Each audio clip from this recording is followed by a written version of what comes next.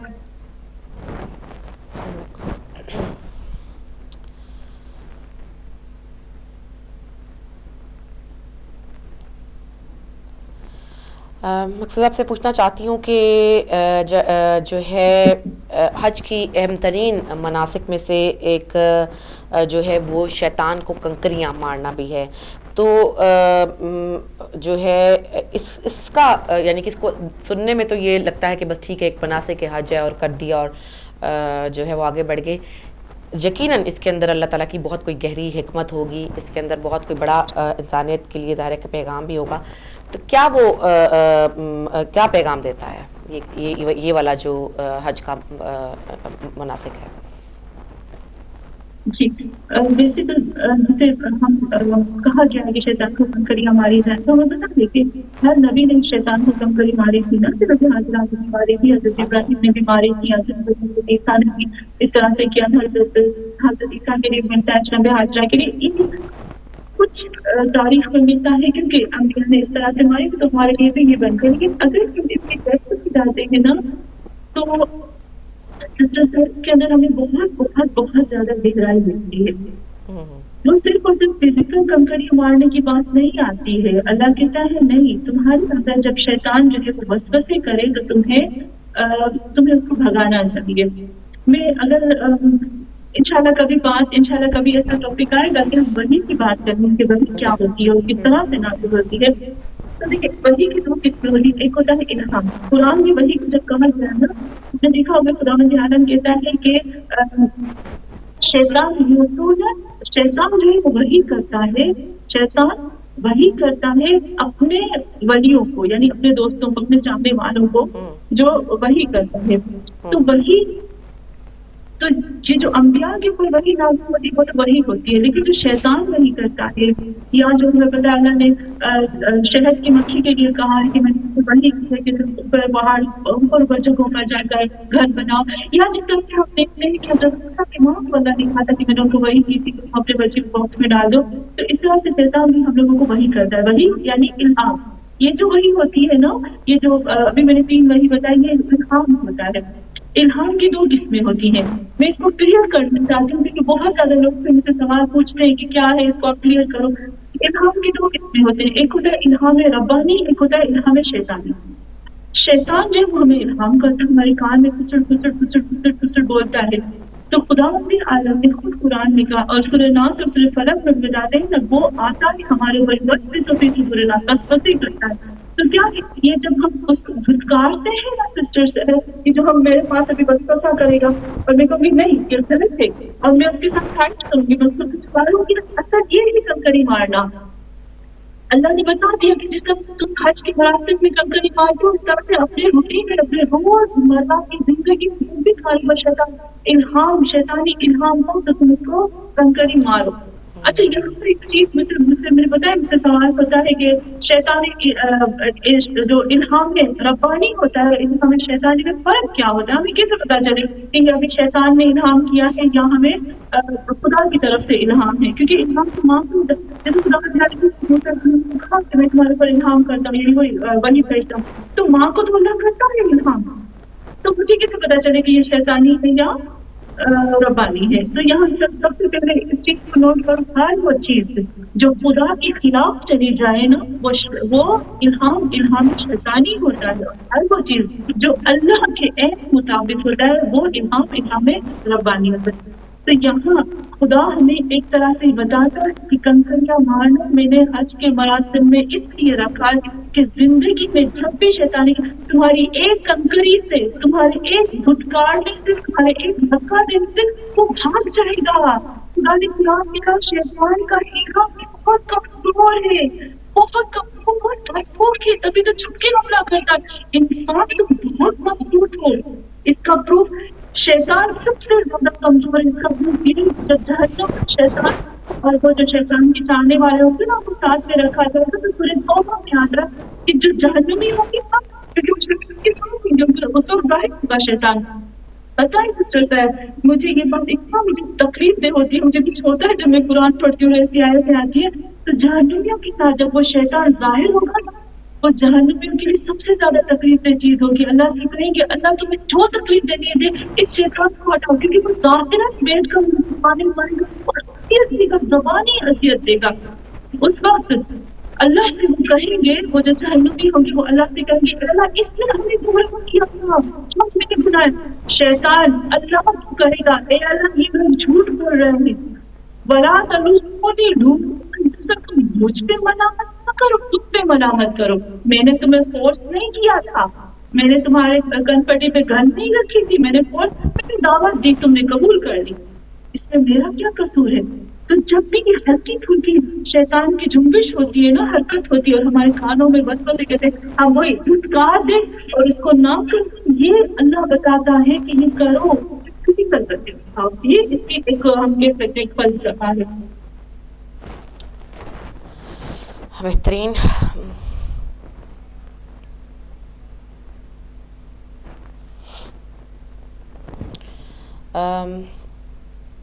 جب جناب ہاجرہ کو اور ان کے ایک نومولود بچے کو جناب ابراہیم علیہ السلام جو ہیں ایک آباد شہر سے اٹھا کر ایک ویران شہر میں, شہر تو نہیں پہاڑوں میں ویرانے میں لا کر جو ہے وہ چھوڑ دیتے ہیں. ایک شہر جہاں زندگی تھی, روٹی پانی تھا, گھر بار تھا, بچے کا مستقبل تھا, اور دوسری طرف فقط ایک پہاڑ ہے, ایک تنہا عورت اور ایک نومولود بچہ جو کہ سب سے ولنریبل ہوتا ہے. جب انسان پیدا ہوتا ہے تو سب سے زیادہ کمزور ہوتا ہے. تو اس سب میں کیا حقیقی اور عملی پیغامات چھپے ہیں؟ اس کے اندر سسٹر سے بہت زیادہ, اگر ہم دیکھیں تو بہت زیادہ میسیجز ہمیں مل جاتے ہیں.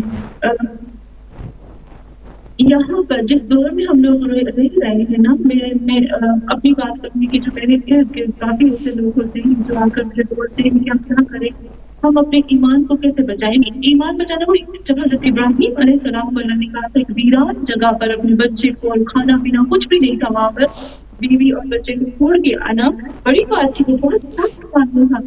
لیکن حضرت ابراہیم علیہ السلام نے اللہ کے قانون کو اجرا کیا.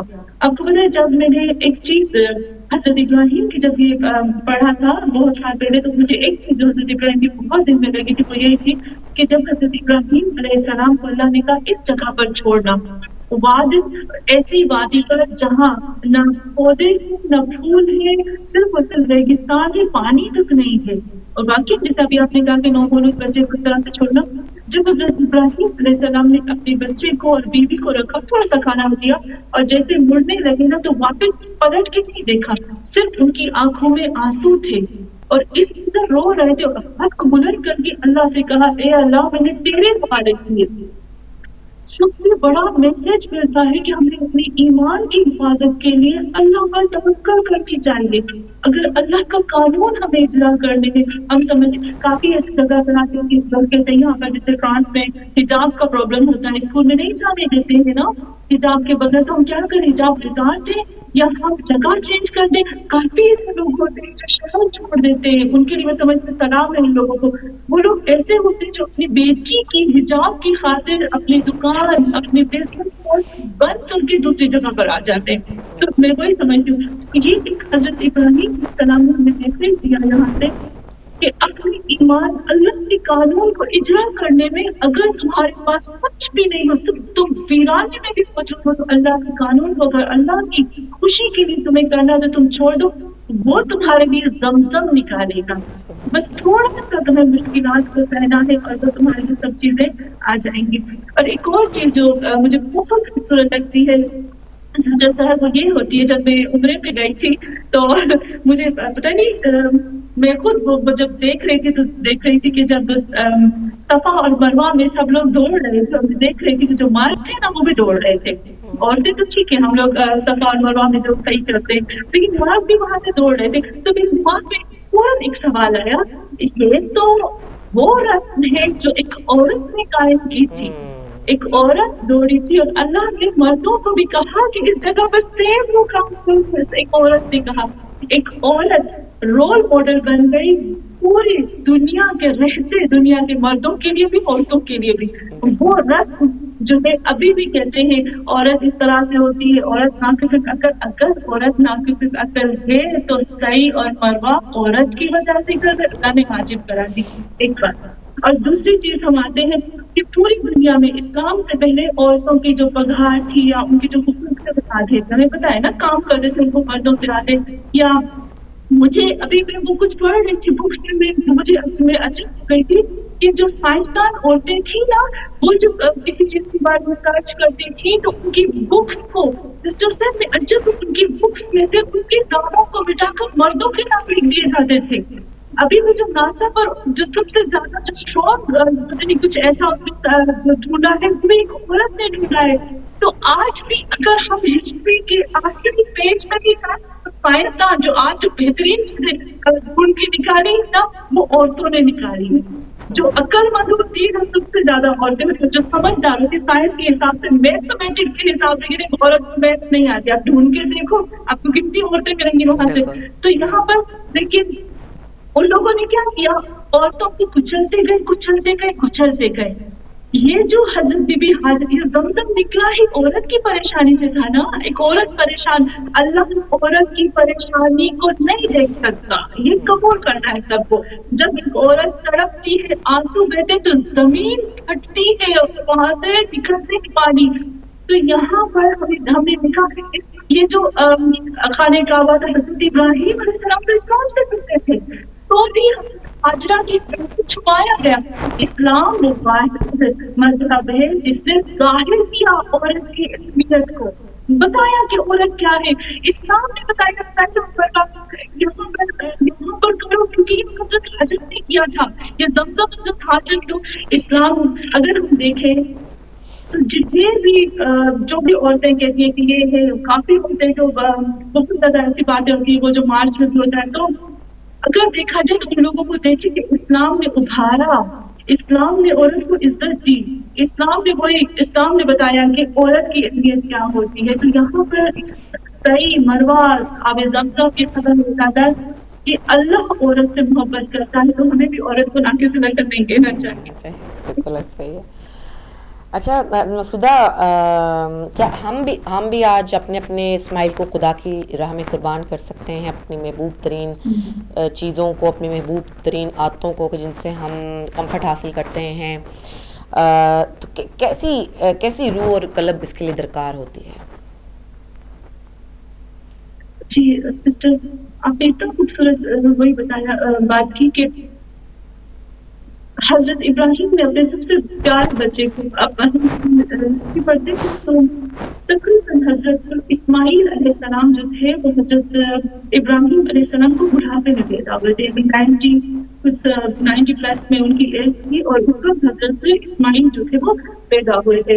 اور جب حضرت اسماعیل پیدا ہوئے تھے، میں تھوڑا سا اس لیے کھولتی ہوں ہمیں پتہ چل سکے کس طرح سے قربانی کہتے کسے۔ جب حضرت ابراہیم علیہ السلام حضرت اسماعیل علیہ السلام کو وہ جو وادی تھی مکہ تھا، جو بالکل جہاں پر کچھ بھی نہیں تھا، وہاں جب چھوڑا تھا نا، اس کے بعد روایات میں تاریخ میں ملتا ہے کہ حضرت ابراہیم نے اپنے بچے کو دیکھا بھی نہیں تھا، انتظار کر رہے تھے کب مجھے اللہ کا حکم آئے میں اپنے بچے کو جا کر دیکھوں۔ پھر اس کے بعد تقریباً 16 سال کے بعد، مجھے پتہ نہیں کہ جو میں نے ہسٹری میں پڑھا ہے اس میں یہ آتا ہے کہ 16 سال کے بعد اللہ نے کہا ابراہیم علیہ السلام کو کہ جاؤ اپنے بچے سے جا کر ملو۔ 16 سال کے بعد جس طرح سے ایک باپ آتا ہے، اللہ نے وہ حکم دیا کہ اے ابراہیم اپنے بچے کو وہی جب ہمیں بتایا کہ اس کو ذبح کرو۔ 16 سال کے بعد ایک باپ اپنے بچے سے پچھلی مرتبہ ملتا ہے، اور وہ بھی کس حالت میں چھوڑا، باپ بھی تڑپتا ہے، ماں بھی تڑپتی ہے، اور وہ بچہ بھی تڑپتا ہے اپنے باپ سے ملنے کے لیے۔ اور پچھلی مرتبہ باپ اپنے بچے کا ہاتھ پکڑ کر لے کر جاتا ہے، اچھا بابا کہاں لے کر جاتے ہو، کہا اللہ کا حکم ہے کہ تمہارے گلے میں چھری پہنو۔ وہ بچہ اس قدر فرما بردار، اس نے کہا اللہ کا حکم ہے تو میں چلتا، وہ چل پڑا۔ اور حضرت ابراہیم علیہ السلام نے آنکھوں پر پٹی باندھی اور پھر چھری پھیرنے لگے۔ یہاں ہمیں ملتا ہے اگر کوئی ایسی ہماری خواہش، ہماری چاہت، ہماری چیزیں، ہماری دنیا میں